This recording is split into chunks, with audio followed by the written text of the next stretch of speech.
अनुपमा की ये दुश्मन ही दिलाएगी अनुपमा को इंसाफ, जसप्रीत के साथ मिलकर। नमस्कार दोस्तों, स्वागत है आपका आपके अपने चैनल हंग्री स्पिरिट्स में। हंग्री स्पिरिट्स देख रहे सारे दर्शकों का मैं अंजू शर्मा दिल से स्वागत करती हूँ। तो अनुपमा की मुंबई में दुश्मन एक ही है जो हमेशा अनुपमा पे नजर रखती है, और वो है बहुत ही प्यारी लेडी जो चौल में रहती है और अनुपमा पे शक करती रहती है। अनुपमा का पानी जो है नहीं भरने देती। हमने देखा है जो चौल में एक लेडी है, मराठी एक्ट्रेस है बहुत अच्छी, उनके बारे में बात कर रही हूँ, क्योंकि आज फिर से उसने क्यूरियोसिटी दिखाई है कि इसके साथ हुआ क्या है। अनुपमा पीछे पीछे बोलती हुई गई है, क्या हुआ पूछा, मराठी में पूछा, हिंदी में पूछा, अनुपमा ने जवाब नहीं दिया। उसकी क्यूरियोसिटी खत्म नहीं हुई। हम सबको लगा होगा कि शायद ये क्यूरियोसिटी सिर्फ ये जानने तक है और मजा लेने तक है कि अनुपमा के साथ जो भी हुआ है उसका मजा लेते हैं, मगर बात इससे आगे भी बढ़ सकती है। करते हैं पहले वही निवेदन, जिन्होंने अभी तक चैनल को सब्सक्राइब नहीं किया है कर लीजिए, साथ में दोस्तों बेल आइकॉन दबाइएगा ताकि आपको हमारे वीडियोस के नोटिफिकेशन मिलते रहे। जो आज अनुपमा के साथ हुआ, ऐसा नहीं कि पहले किसी के साथ नहीं हुआ। अनुपमा बहुत ज्यादा रिएक्ट कर गई क्योंकि डरी हुई थी पहले से, इसलिए वो रिएक्ट कर गई जैसे पता नहीं बहुत बड़ा कुछ हो गया। तो डरी हुई औरत को और डराया जाए तो वो और ज्यादा डर जाती है। अनुपमा ऐसी नहीं है, ये हम सब जानते हैं। जागेगी तो शेरनी ऐसे दहाड़ेगी कि ये सब लोग दूर भाग जाएंगे, मगर अभी डरी हुई है। मगर इस डरी हुई अनुपमा को ही ये लोग जानते हैं जो इर्द गिर्द के हैं, जो चौल में रहने वाले हैं, जो डेली पानी की लाइन लगाते हैं, ये इसी डरी हुई अनुपमा को जानते हैं।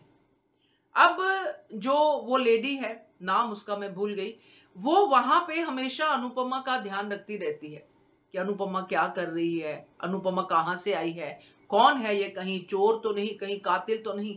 उसको पूरी क्यूरियोसिटी है अनुपमा की जिंदगी में। अब जब अनुपमा को उसने इस हालत में देखा है, जख्मी है, अनुपमा डरी हुई आगे बढ़ती है, अपने घर के अंदर जाती है, बाहर आती ही नहीं है, तो इसकी क्यूरियोसिटी और ज्यादा जागी। खिड़की से देख रही है भाई, और जसप्रीत को बड़े अच्छे से जानती है और डरती भी है जसप्रीत से। अब जसप्रीत पुरानी रहने वाली है इस मोहल्ले की, ये इस्टेब्लिश हो चुका है पहले सीन से ही, इसलिए वो जसप्रीत को भी बोलती कि जसप्रीत तू साइड में हट जा, मगर जसप्रीत नहीं हटती है। जसप्रीत अनुपमा के लिए लड़ाई लड़ती है, पानी भरवाती है।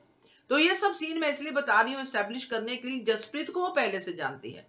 अब वही जसप्रीत को बोलेगी, क्योंकि किसी ने तो इस खाने बनाने वाले का एड्रेस अनुपमा को दिया होगा, किसी ने तो बोला होगा वहां पे खाना बनाना है, या उसने कांटेक्ट किया होगा उस घटिया लेडी ने किसी के साथ कि मेरे घर पे खाना बनाने की रिक्वायरमेंट है।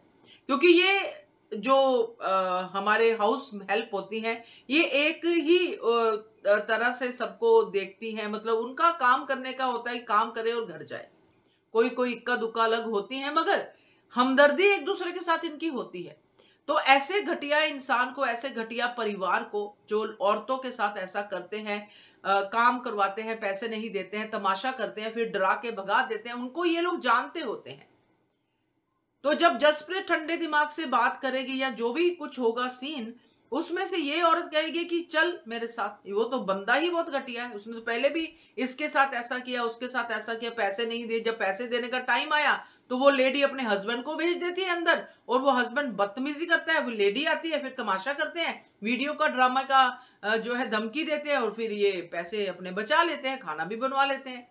तो वो आदमी एंड में क्यों आया, ये सवाल तो आता है। पूरा खाना बन गया, उसके बाद वो आदमी एंटर करता है और वो बदतमीजी करता है। तो ये जो दुश्मन है ना अनुपमा की, यही बाल की खाल निकालेगी, उस आदमी का सच जसप्रीत के सामने लाएगी, फिर होगा इंसाफ।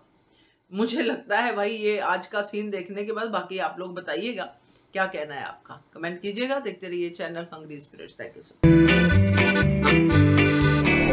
मच।